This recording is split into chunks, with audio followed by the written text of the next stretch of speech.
قرآن نہ صرف آپ کے حالات بدل دے گا بلکہ یہ آپ کو بھی بدل دے گا، اتنا کہ آپ اللہ سے اور اللہ آپ سے محبت کرنے لگے گا۔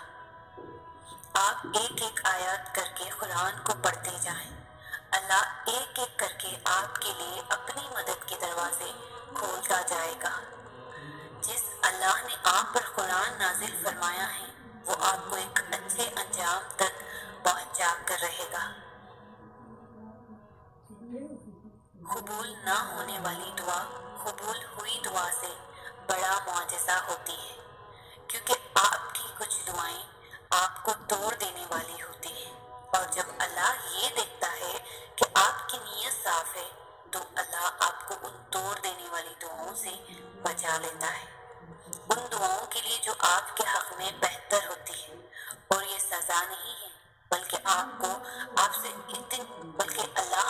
سے اتنی محبت ہے کہ وہ آپ کو غلط کا انتخاب کرنے نہیں دے سکتا، کیونکہ اکثر اوقات ہم خود ہی اپنے دشمن ہوتے ہیں اور اللہ ہمیں ہم سے ہی بچا لیتا ہے۔ ہو سکتا ہے کسی چیز کو آپ برا سمجھو اور وہ آپ کے لیے اچھی ہو، اور کسی چیز کو آپ اچھا سمجھو اور وہ آپ کے لیے بری ہو۔ آپ نہیں جانتے لیکن اللہ جانتا ہے۔ ہم انسان بہت جلد باز ہوتے ہیں، ہم چاہتے ہیں کہ جو مانگا ہے وہ ہمیں فوراً سے مل جائے، لیکن ہم بھول جاتے ہیں کہ اللہ نے ہر چیز کا ایک خاص وقت مقرر کر رکھا ہے، نہ اس وقت سے پہلے کچھ ہو سکتا ہے اور نہ اس وقت کے بعد۔ جیسے بیج کو ایک بڑا درخت بننے میں سینکڑوں سال لگ جاتے ہیں، ایسا بھی تو ہو سکتا تھا نا کہ جیسے ہی آپ بیج بوتے ویسے ہی درخت باہر نکل آتا، لیکن ایسا نہیں ہے کیونکہ وہ اللہ کا مقرر کردہ وقت نہیں ہے۔ بالکل ایسے ہی کرشمے تو ایک دعا پر بھی تو ہو سکتے ہیں، لیکن جس وقت پر اللہ نے انہیں آپ کی مدد کے لیے بھیجنا ہے وہ وقت ابھی نہیں ہے۔ صبح صبر کے ساتھ انتظار کرو، اللہ کسی کی بھی محنت کا معاوضہ نہیں رکھتا۔ یقیناً اس انتظار کے بعد آپ کو آپ کے صبر کا پورا صلہ دیا جائے گا، بس تم اچھی طرح سے صبر کرو۔ آپ میں جتنی طاقت تھی آپ نے اتنی دعائیں مانگ لی ہیں، اب باقی کا کام اپنے اللہ پر چھوڑ دیں، کیونکہ ان دعاؤں کو پورا کرنے کی طاقت صرف اسی کے پاس ہے۔ جو اللہ کی طاقت پر یقین رکھتے ہیں ان پر وہ اپنا خاص فضل کرتا ہے، اور یاد رکھو اللہ کا فضل ہمیشہ معجزوں کی صورت میں ہوتا ہے۔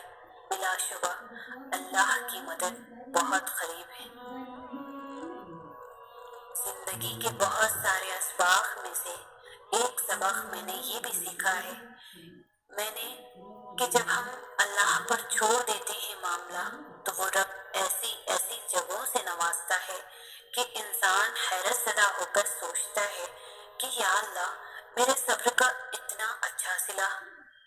ہم لوگ یہ سوچنے لگ جاتے ہیں کہ جس نے برا کیا اس کے ساتھ کچھ ہوا ہی نہیں، یہ نہیں دیکھتے کہ اللہ ہمیں دنیا میں کیا کیا دے رہا ہے اس کے بدلے۔ اور جہاں تک بات ہے اگلے کے مکافات عمل کی تو وہ اللہ بہتر جانتا ہے کہ کب کس کو کیسے اور کیا سبق دینا ہے۔ صرف ایک بار دل بڑا کر کے اپنا معاملہ اللہ پر چھوڑ کر دیکھیں۔ سنو، اگر تمہارے لیے کوئی چیز بہترین ہے تو وہ تم تک پہنچا دی جائے گی، اور اگر تمہارے لیے بہتر نہیں ہے تو آگ کر بھی چلی جائے گی۔ تم اللہ کی مصلحتیں نہیں سمجھ سکتے،